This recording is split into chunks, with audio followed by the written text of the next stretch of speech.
Before you were old enough to understand what you were carrying, you were already carrying it. You were the one who watched the younger ones while dinner was made.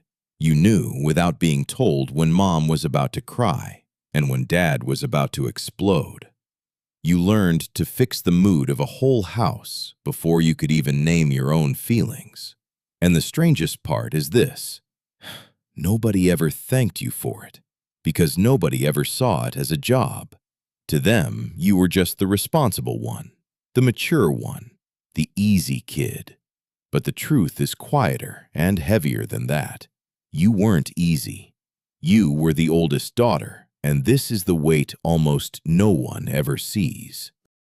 Let's be honest about the term first. Eldest daughter syndrome isn't a formal diagnosis in a medical textbook. It started as a phrase people traded online. It named something millions of women had felt, but never had words for. But here's what makes it more than a meme. The science is starting to catch up.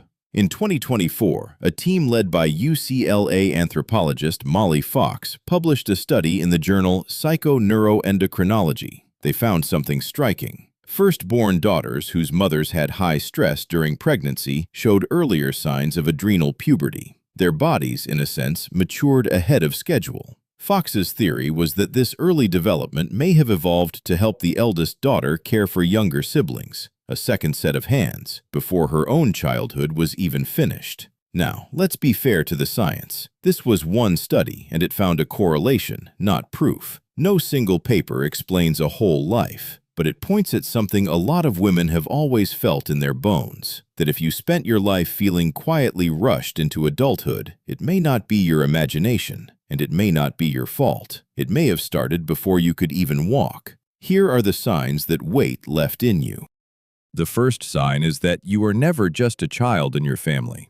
You were a co-parent. Somewhere along the way, you got quietly promoted. You reminded people of appointments. You broke up the fights. You knew where everything was, who needed what, and which sibling was about to do something they shouldn't. You weren't asked to do this in one big conversation. It happened one small responsibility at a time. First, it was watching your brother for 10 minutes. Then it was walking him to school. Then it was homework and dinner and reading the mood of the house before you walked in. Little by little, the responsibilities became your identity, and because you were good at it, nobody ever questioned it. A child who parents other children looks like a blessing from the outside. From the inside, it feels like a childhood you were quietly asked to hand over, one afternoon at a time, and told you were lucky to give it. The second sign is that you became the emotional thermostat of the entire house. You didn't just do chores, you managed feelings. You learned to read the tiny signals, the sigh, the slammed cabinet, the dinner that was too quiet. And you adjusted yourself to keep the peace. If someone was upset, you felt it was your job to fix it. If the house was tense, you felt it was your fault for not smoothing it over. Most kids get to simply exist in their homes. You were on duty, and a nervous system that spends its childhood watching everyone else's moods doesn't just switch off at 18. It follows you into every room you walk into for the rest of your life. The third sign is that so mature for your age was never really a compliment. It was a cage with a bow on it. Adults loved to say it about you, and you learned to wear it like a medal. But think about what it actually meant. It meant your maturity was convenient for them. It meant that because you seemed fine, no one ever checked whether you actually were. Your needs became invisible precisely because you were so good at hiding them. The louder, messier siblings got the attention, the worry, the help. You got praised for not needing any, and a child rewarded for having no needs grows into an adult who doesn't know how to have them. If you're feeling something tighten in your chest right now, pause for just a second. I want you to do 3 small things because they matter more than you think. First, tap the like button. It sounds tiny, but it pushes this video to another oldest daughter who thinks she's the only one who feels this way. Second, share this with your sister or a friend who was the oldest daughter. Some things are easier to understand when someone else says them out loud first. And third, tell me in the comments, how old were you when you first became the responsible one? Just the number if that's all you can say. You will not be the only one. Okay, let's keep going because the next signs go deeper. And here's something worth stepping back for, because it's bigger than your family. This was never just about you.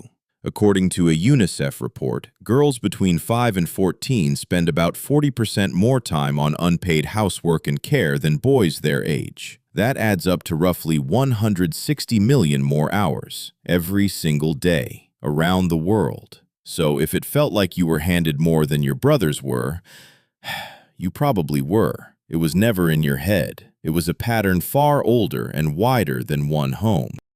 The fourth sign is that rest and joy still feel like things you have to earn.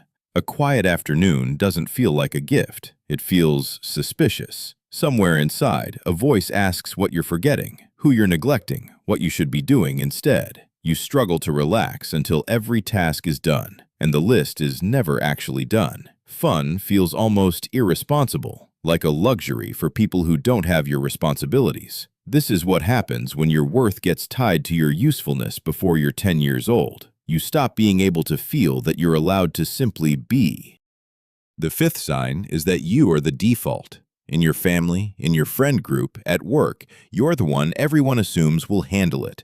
And the painful thing is, they're not wrong, because you always do.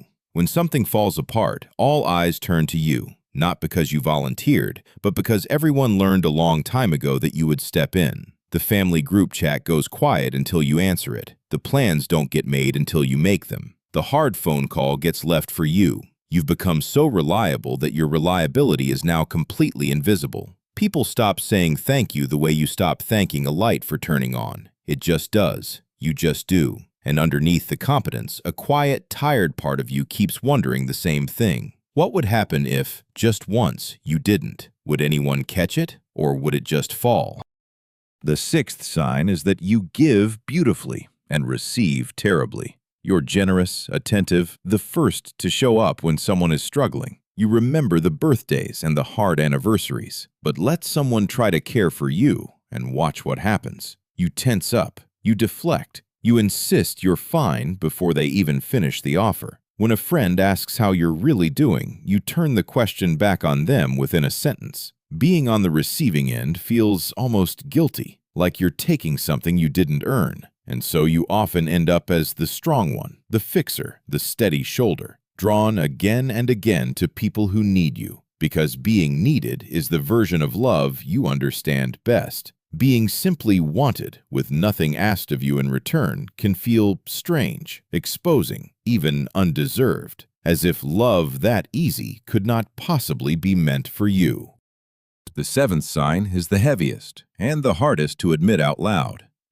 Underneath all of it, you carry a quiet resentment, and then you feel guilty for the resentment. You love your family. You know your parents may have been doing their best, that they were tired or struggling or repeating what was done to them, but there is a part of you that is tired too, tired of always being the strong one, tired of being the one who understands, who adjusts, who holds it together, and the moment that tiredness turns into anything like anger, the guilt rushes in to shut it down, so you swallow it again, the way you always have. That double weight, the resentment and the guilt about the resentment, is one of the loneliest things an oldest daughter carries.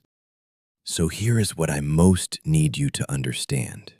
None of it meant something was wrong with you. It meant you were a child who loved your family deeply, so you tried to hold the whole thing up with your own small hands. The maturity was real. The competence is real. The strength is genuinely, powerfully yours. But it was also a role you were handed before you had any say in it. And a role you were assigned is a role you are allowed to put down. You do not have to be the second mother in every room for the rest of your life. That job was never actually yours.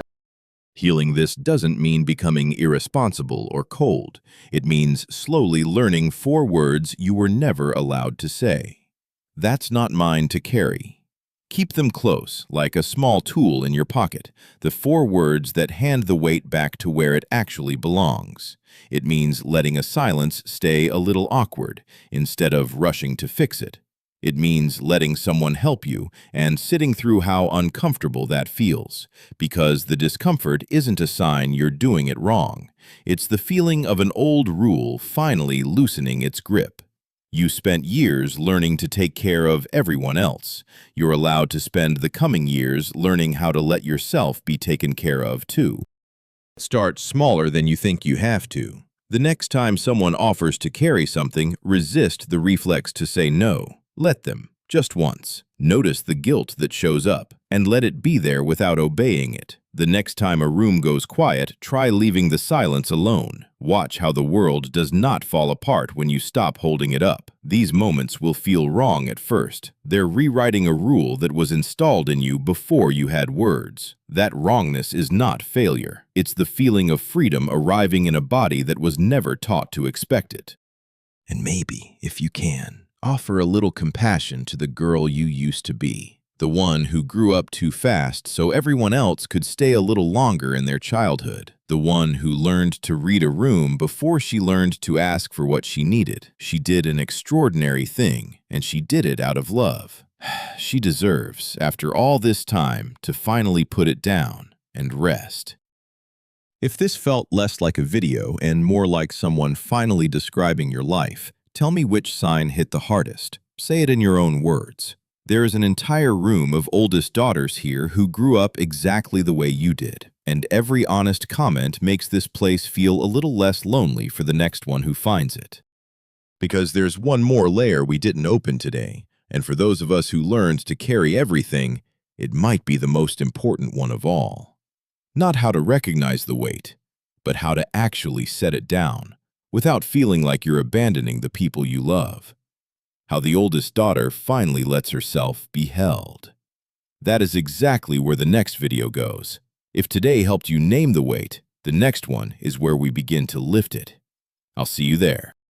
You were never too much, and you were never just the responsible one. You were a child who carried a house on her shoulders and called it normal, and it is not too late to set it down and to finally let someone carry a little of you.